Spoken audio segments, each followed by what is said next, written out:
The whispering house nestled high in the hills, far from the hum of the nearest town, stood an ancient house. It was a sprawling, weathered structure with a roof that sagged like a tired giant and windows that gleamed like watchful eyes. The locals called it the Whispering House, a name born of the strange sounds that carried on the wind at night. Soft murmurs and faint laughter that sent shivers down the spine. For years, the house had remained abandoned, its tall iron gates rusted shut and its gardens overtaken by wild brambles. But that all changed when a woman named Clara inherited it from a distant relative she had never met.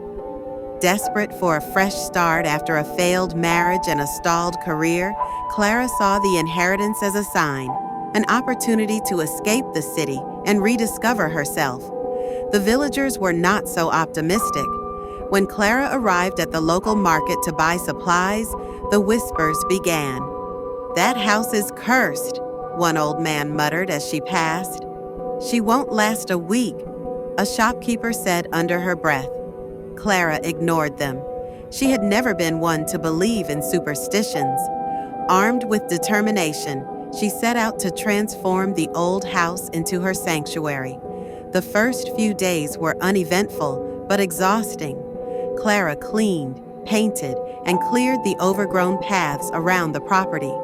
But as she worked, she couldn't shake the feeling of being watched. Every creak of the floorboards, every sigh of the wind through the rafters seemed deliberate, almost alive. One night, while unpacking in the attic, she stumbled upon an old journal. Its leather cover was cracked with age, and its pages smelled of mildew.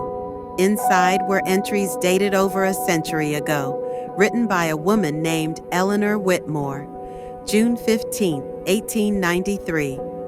"I feel the house shifting, as if it breathes alongside me. At night, the whispers come, soft and pleading, as if the walls themselves hold secrets they long to tell." July 2nd, 1893. "The voice was clearer last night. It called my name. Am I losing my mind, or is there truly something here?" Clara was intrigued but unsettled. She read late into the night, piecing together Eleanor's story.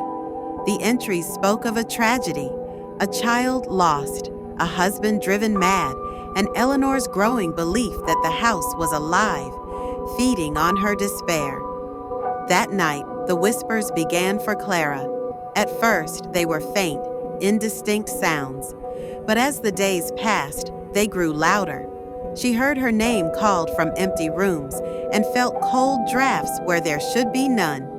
The more she tried to dismiss it, the more persistent it became. And then came the dreams. In her dreams, Clara saw Eleanor, a pale, gaunt woman in a flowing gown, standing by the window of the attic, staring out at the hills, always silent, always waiting. When Clara woke, the feeling of dread lingered, like a shadow that wouldn't leave. Determined to uncover the truth, Clara dug deeper into the house's history. She visited the local library, where dusty records revealed a chilling pattern. Every family who had lived in the house had met a tragic end. Some had disappeared without a trace. Others had succumbed to madness or illness. And at the center of every story was Eleanor Whitmore. Returning home that evening, Clara felt a strange compulsion to go to the attic.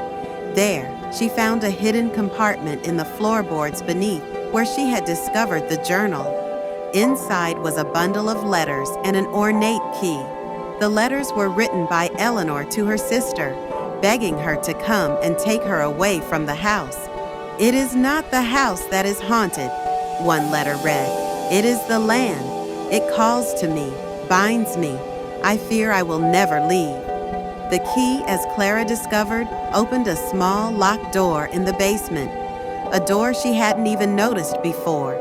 Beyond it was a narrow, spiraling staircase that led deep into the earth. Against her better judgment, Clara descended. At the bottom, she found a cavernous room lit by the eerie glow of luminescent moss. In the center stood a stone altar, covered in strange ancient symbols. The air was thick and oppressive, and the whispers were deafening now, swirling around her like a storm. Suddenly, a figure emerged from the shadows, Eleanor. But this was no dream. The ghostly woman reached out to Clara, her translucent face a mask of sorrow. "You must end this," Eleanor whispered. "The land must rest." Before Clara could respond, the room began to shake. The walls groaned as cracks snaked across them. Gripping the key tightly, Clara ran back up the stairs, the whispers chasing her. Once outside, she knew what she had to do. That night, Clara set fire to the house. The flames consumed it quickly, roaring up into the night sky. As the house burned, the whispers faded, replaced by an overwhelming silence. When the fire died down, nothing remained but ashes and the faint outline of the foundation. The villagers, hearing what had happened, were shocked but relieved. Clara left the hills soon after, but she carried Eleanor's journal with her as a reminder of her brush with the unknown. Though she would never return, she often dreamed of the hills and the house that had once stood there. And sometimes, when the wind was just right, she thought she could still hear the faintest of whispers calling her name.